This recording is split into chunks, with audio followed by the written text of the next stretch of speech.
Oi, gente, bom dia! Oi, gente, tudo bem? Bom dia! Na aula de hoje nós vamos falar sobre o Brasil colônia e a economia colonial. A economia colonial se desenvolveu através de grandes ciclos produtivos que eram muito voltados para a exportação utilizando o plantation, que no caso o plantation vai ser explicado mais pra frente pela nossa amiga Maria Vitória. Agora nós vamos falar sobre os pilares coloniais. O primeiro que nós vamos falar é sobre o pau-brasil. O pau-brasil, que na época era uma árvore muito utilizada pela sua madeira, que era muito de boa qualidade, e também com a sua tinta vermelha, que era extraída, que inclusive era muito valorizada pelos europeus. Nós também vamos falar sobre a mão de obra utilizada na época. Para retirar do pau-brasil, nós utilizávamos a mão de obra indígena através de escambo. Isso tudo ocorreu na época entre 1500 e 1530. Bom, gente, agora nós vamos falar sobre o segundo pilar, que é a cana-de-açúcar. No mercado europeu, a cana-de-açúcar era muito bem aceita. E também nós vamos falar sobre o sistema que era utilizado, que era o plantation, que era mais centrado no Nordeste, mais na área da Bahia. E também tem a mão de obra, que nessa época da cana-de-açúcar era uma mão de obra predominantemente escravizada africana. Agora nós vamos passar para a Maria Vitória, que ela vai explicar um pouco mais para vocês o que é o plantation.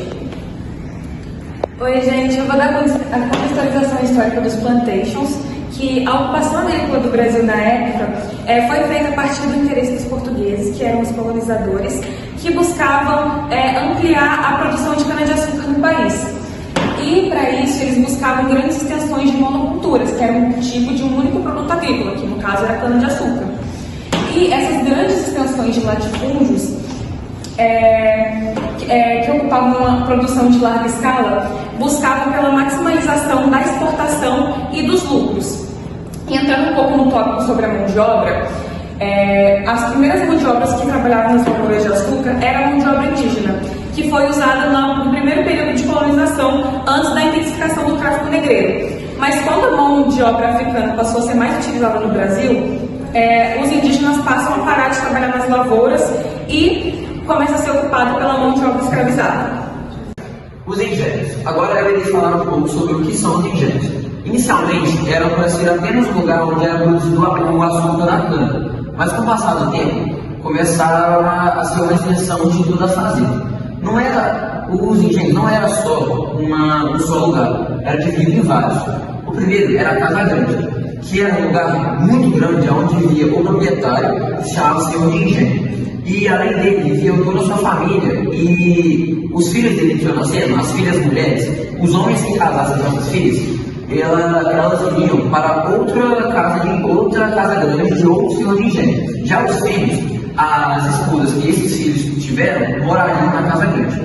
A capela era o lugar onde aconteciam os batizados, as missas e os casamentos.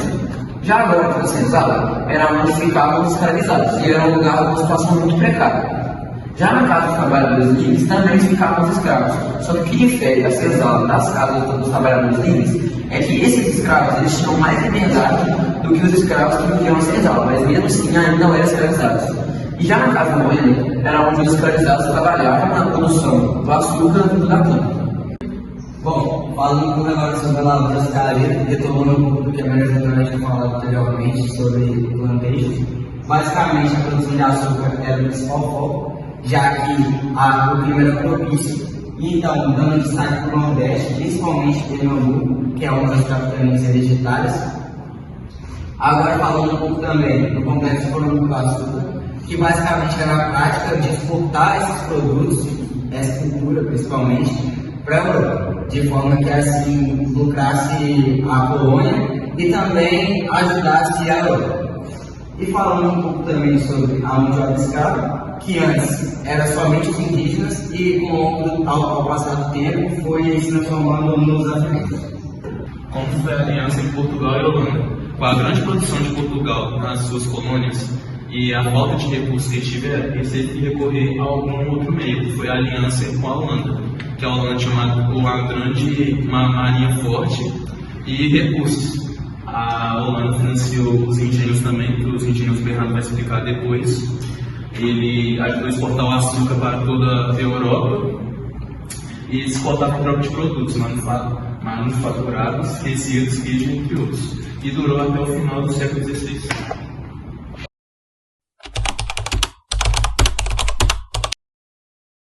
O primeiro era a Casa Grande, que era um lugar muito grande onde os engenhos inicialmente. Os caras têm que. Já fiz.